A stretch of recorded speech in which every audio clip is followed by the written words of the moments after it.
Japan का भूकंप natural disaster था या हथियारों की टेस्टिंग?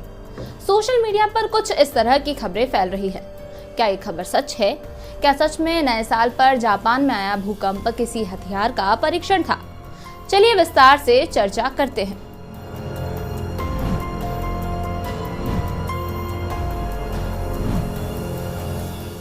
हेलो, मैं हूं भावना और आप देख रहे हैं न्यूज़ 18 इंडिया ओरिजिनल्स। जापान देश दुनिया में उस जगह पर है जहां भूकंप और सुनामी का खतरा बना रहता है। साल 2011 और 2016 में आए भूकंप ने जापान को हिलाकर रख दिया था। अब नए साल 2024 के पहले ही दिन एक बार फिर जापान में भूकंप आया। जापान के नोटो प्रायद्वीप पर 7.6 तीव्रता का भूकंप आया, जिसने देश में भयंकर तबाही मचाई है। जानकारी के मुताबिक अब तक भूकंप में 60 से ज्यादा लोगों के मारे जाने की खबर है।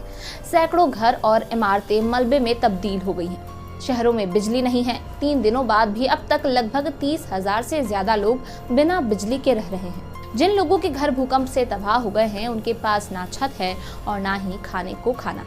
इस वक्त मौसम बेहद सर्द है, लोगों को ठंड की मार भी झेलनी पड़ रही है।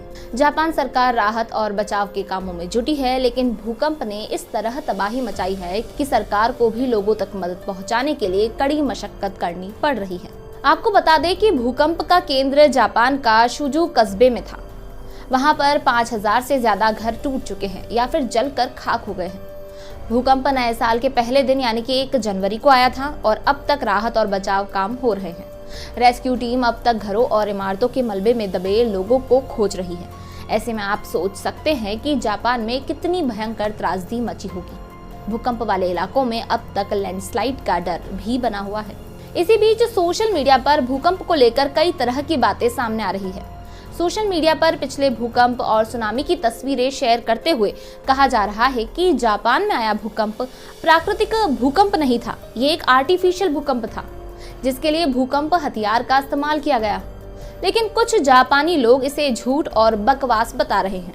वो इस आर्टिफिशियल भूकंप की खबर को सिरे से नकार रहे हैं। जापान की सरकार भी लोगों से अफवाहों से दूर रहने को कह रही है।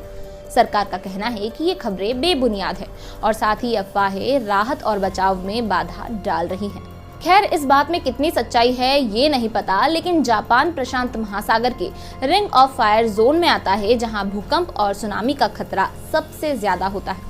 इस टॉपिक पर आपकी क्या राय है, हमें कमेंट सेक्शन में जरूर बताएं और ऐसी ही वीडियोस के लिए जुड़े रहिए न्यूज़ 18 इंडिया ओरिजिनल्स के साथ।